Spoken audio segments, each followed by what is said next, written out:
Hello everyone. Let us start your new chapter, chapter number 5, Introduction to Euclid's Geometry. Say friends, this chapter is too much easy. There is no calculating sums. Some few sums are there in exercise 5.1 and 5.2, but these sums are only for concept. Here in this lesson, only MCQs and fill in the blanks and true and false will ask. Okay, so cheer and because this is the chapter without calculating sum, right? Introduction to Euclid's Geometry, your textbook, page number 78. See, history is given.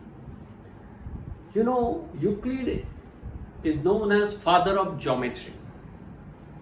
I write some points and you have to note down it also. Euclid is called father of geometry. Okay, round about 300 BC, before Christ, era of this Euclid. See, total world, earth, they possess, means earth possess Euclidean geometry.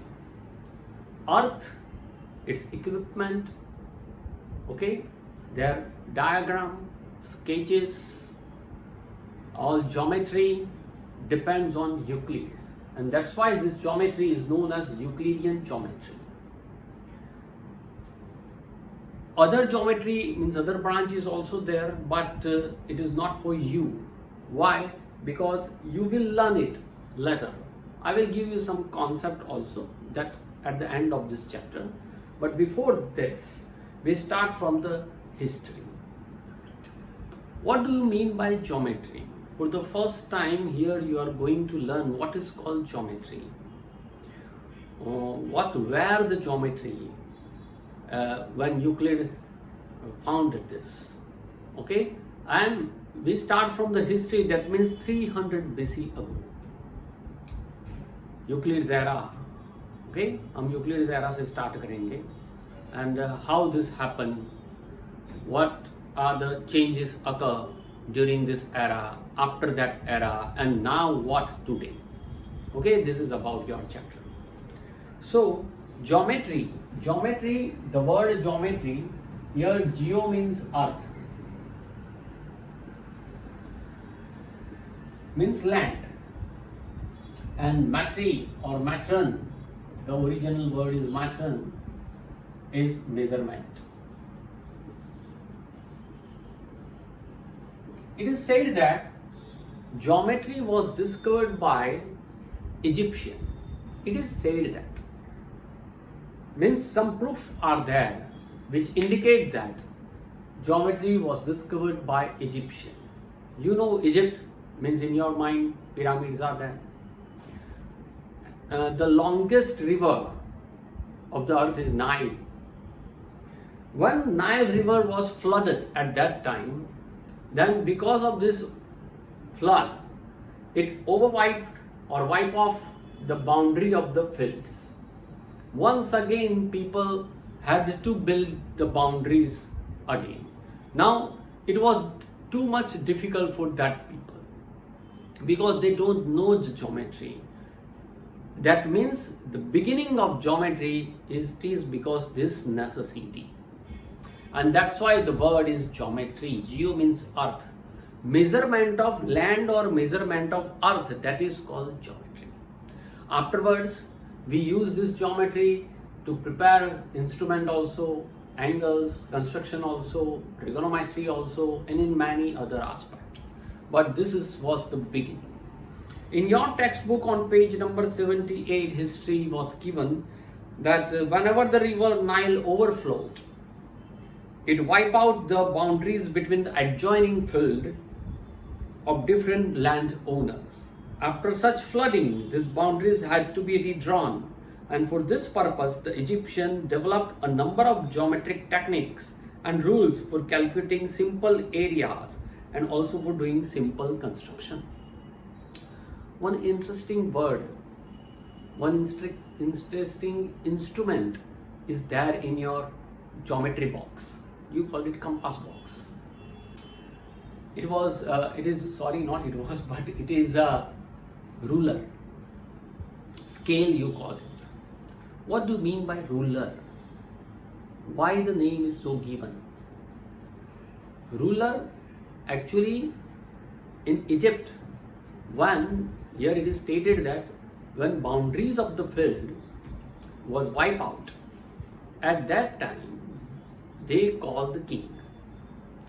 Now king walked. Okay, 1 foot of the king is called the measurement. 1, 2, 3 means this much foot, 20 foot length and 20 foot breadth and whatever it. Okay, so from this word, the measurement is now given foot ruler, means foot of the ruler. Today we call it scale. Size of the ruler is equals to the size of the foot of the king, and that's why it is called foot ruler. They called it scale. Okay, this is the not in your course. Now we come to India. In the Indian subcontinent, excavation of Harappa and Mohenjo-daro that you have learnt in SS show that the Indus Valley civilization about 3000 BC made extensive use of geometry. It was highly organized society, 3000 BC. Okay, the cities were highly developed and very well planned. For example, the roads were parallel to each other, means the concept of parallel lines were there. Parallel lines means what? They do not intersect and they must be in the same plane, means plane concept was also there.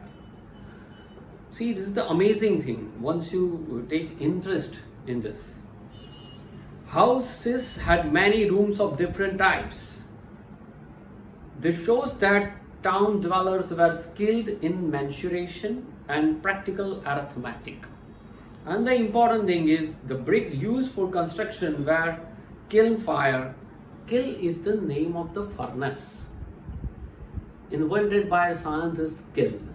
So in the furnace, when this brick is placed, and after that when it becomes totally hot, then it is taken out, and then we call it, it's a not raw but pure bricks.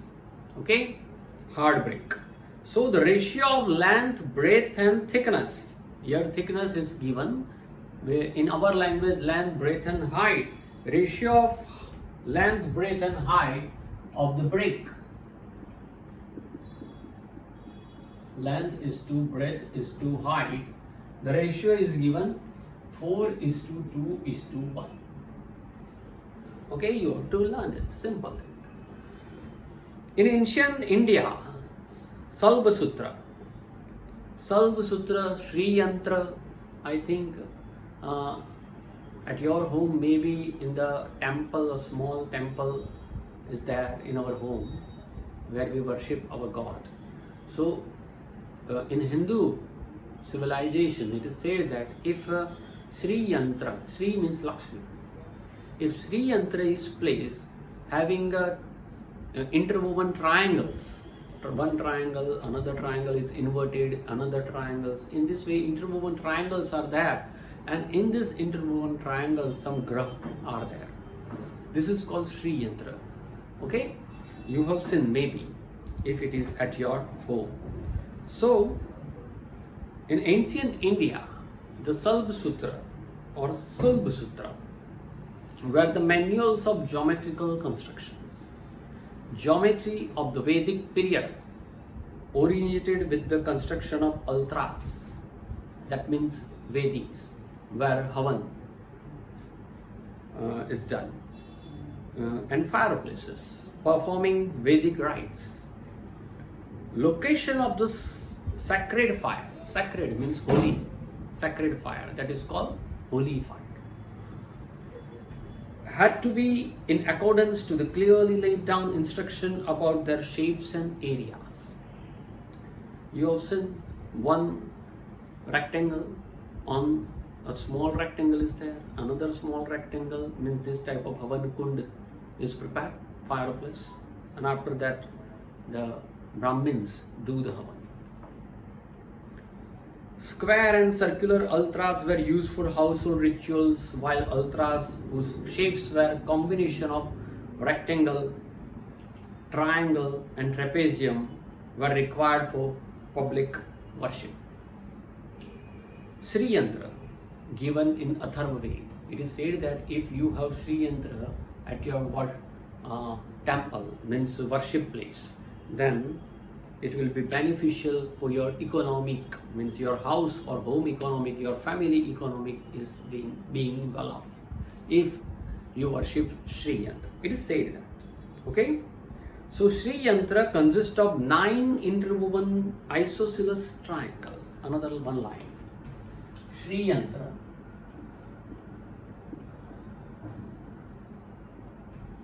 consists 9 interwoven isosceles triangles. Okay? So these triangles are arranged in such a way that by arranging this 9 interwoven isosceles triangle, it produces 43 triangles. You can count it. Small, big, slant. How many triangles form? 43 triangles were formed. Okay? So though accurate geometry methods were used for the construction of altars, principle behind them were not discussed. Now, these examples show that the geometry was being developed and applied everywhere in the world. After that, some means geometry or maths passes through Babylonia, then Egyptian. After that, it passes through Greece also, and the Greek were interested in establishing the truth of the statements.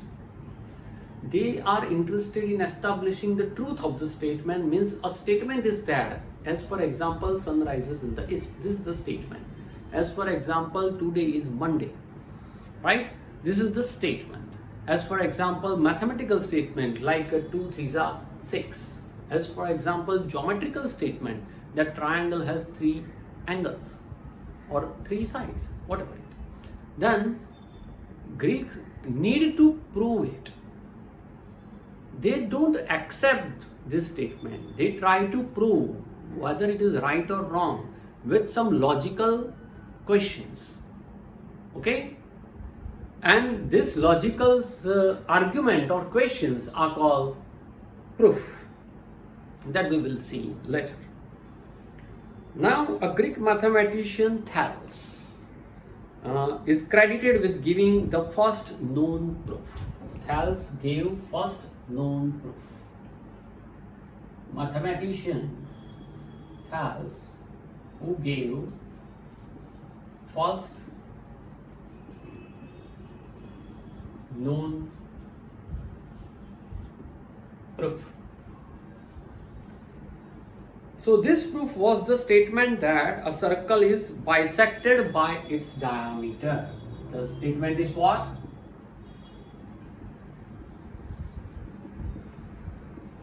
The circle is bisected by its diameter.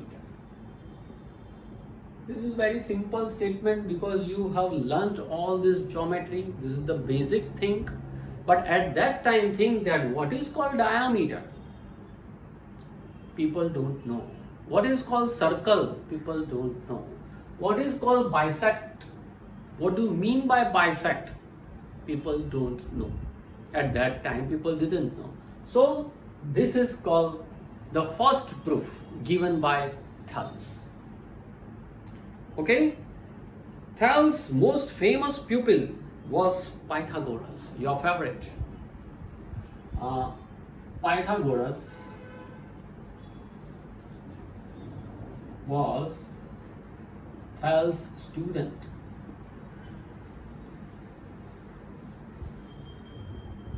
Okay? And everyone know very well in the world that who is Pythagoras.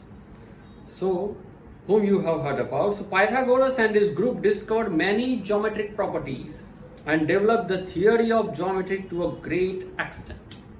This process continued till 300 BC.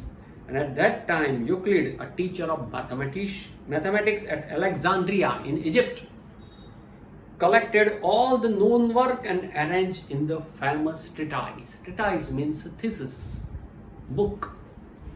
Okay, now Euclid enters, hero of this chapter. This book is known as Element. Euclid. Euclid's book name is Elements. Means we said it is a book. We said that this is the book, and Euclid said this is element. Means book. For us and for Euclid it is element. Okay? Name is different. Meaning you have to remember the meaning. That meaning is same. So we call it book, and Euclid said it is elements. This book is divided into 13 chapters. Okay? Means element divided into 13 chapters. And each chapter, 13 chapter, each called a book. A book. One book. Whole book means element. Divided into 13 chapters. We said it is chapter 1, chapter 2. And Euclid said it is book 1, book 2, book 3, etc. You have to remember this thing. And these books influence the whole world's understanding of geometry for generations to come. Now we are going to learn about Euclid's approach towards geometry. Euclid's definition, axioms and postulate. Okay? Write down all this thing. Afterward we start Euclid's geometry.